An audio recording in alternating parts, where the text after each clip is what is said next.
It didn't start with me. It started with Nick Stoller, who is straight, unfortunately. But there's nothing he can do about it. He was born that way. Yeah. His But wife no, is very grateful. it started in, I think, 2017. Nick and I were working on a series together, and he came to me in the middle of working on that and emailed me and said that he wanted his next movie to be a romantic comedy, but he thought it would be cool if it was about a gay couple because we don't get many of those. But he acknowledged that he wasn't gay, and said, you know, do you want to write it with me? And if all goes well, you'll star in it, I'll direct it, maybe Judd will produce it. And that's how it started. So it did start with Nick. And then, you know, we kind of educated each other on, I educated him on gay culture, and he educated me on writing a screenplay, and here we are. It's actually not me at all. It's a complete transformation. I gained 700 pounds for the role. Of muscle. Of muscle. September 30th. It's obvious. It's not identical to my life. I drew on my life. I drew on the experiences of many of my friends, my gay friends, and my straight friends too, when it comes to dating and relationships and sex and how people meet these days on apps and on Instagram and on all of that. But obviously there are many autobiographical elements or elements that were inspired by things that happened to me. I've actually never had a relationship like the one that Bobby, my character, and Aaron, Luke's character, has in the movie. But, you know, obviously there are parts of the movie that are drawn from my real life. I love Harvey. I grew up loving Harvey. And I really think it's important that those of us who are fortunate enough to be creating queer-centric content now in a very different era when there is more of a space for it, we take time to acknowledge the really groundbreaking people who paved the way for all of that. And Harvey is at the top of that list with Torch Song Trilogy and so many other things that he's done in his life. And he was openly gay from the beginning of his career in the 70s. I recently read his memoir. And I think it's important to acknowledge that. Also, Amanda Bierce, who plays Luke's mother in the movie, she was the first out actress on primetime TV when she was on Married with Children, before Rosie O'Donnell, before Ellen. She was on the cover of The Advocate in 1992.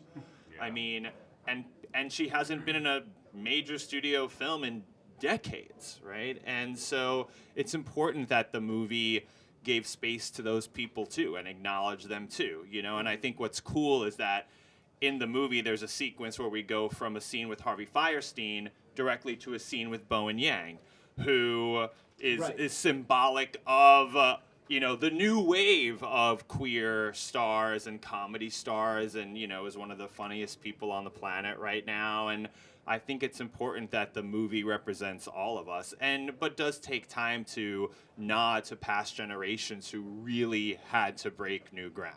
Universal, I mean, I've directed all my live action movies there, and what's great about them is they just trust the comedy, they trust the tone, and their notes tend to be more about, is the ending satisfying, or the arcs of the characters satisfying, you know, that sort of thing. And so at no point was I worried that they were going to be like take out anything or reduce it.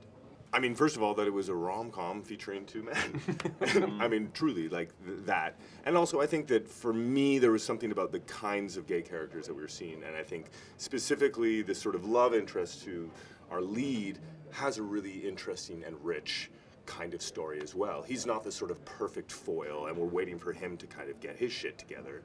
It's about my character also going on his journey. And I think sometimes the sort of secondary dude doesn't get as rich a thing. So as soon as I read it, I was like, oh, this is a real character to work on. So I was incredibly grateful to that.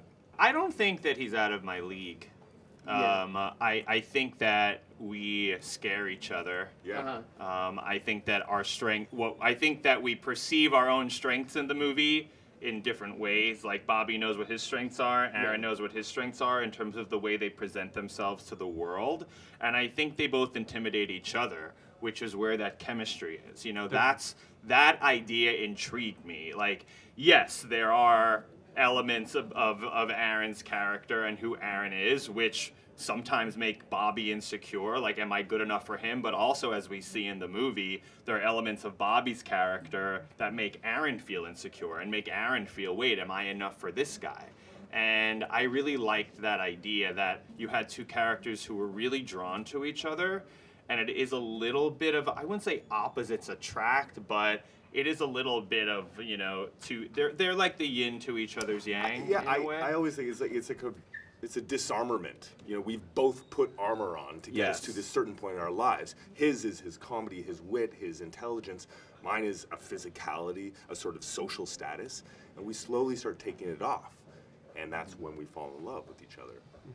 Yeah, and they're both. I would say they're both confident and both insecure. Yes. And I think that is like that sort of back and forth is what's fascinating. What's fun to watch in any romantic comedy, honestly. I love seeing comedies on the big screen. I just love it. I love going to the movie theater to see any movie, but I love seeing comedy on the big screen. I love laughing with a lot of people. It's very primal.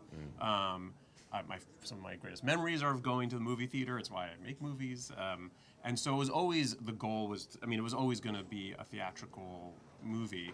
And then something happened like a few years ago where everyone just decided, oh, comedies don't work in theaters. Even though there wasn't any proof of that. Yeah. You know, everyone was just like, no, they don't work anymore. And I'm like, no, there hasn't been one. There hasn't been one in theaters. And it has to be a comedy. It has to be something that like makes you laugh hard for like an hour and a half, 2 hours. Like that's what it has to be. It can't be thoughtful in that way, or you know what I mean. It can't be something where you're. It needs to be something where you're laughing really hard. And so I'm confident. I'm gonna knock on wood that this kind of movie can still work. I certainly hope so, selfishly, because I love seeing them.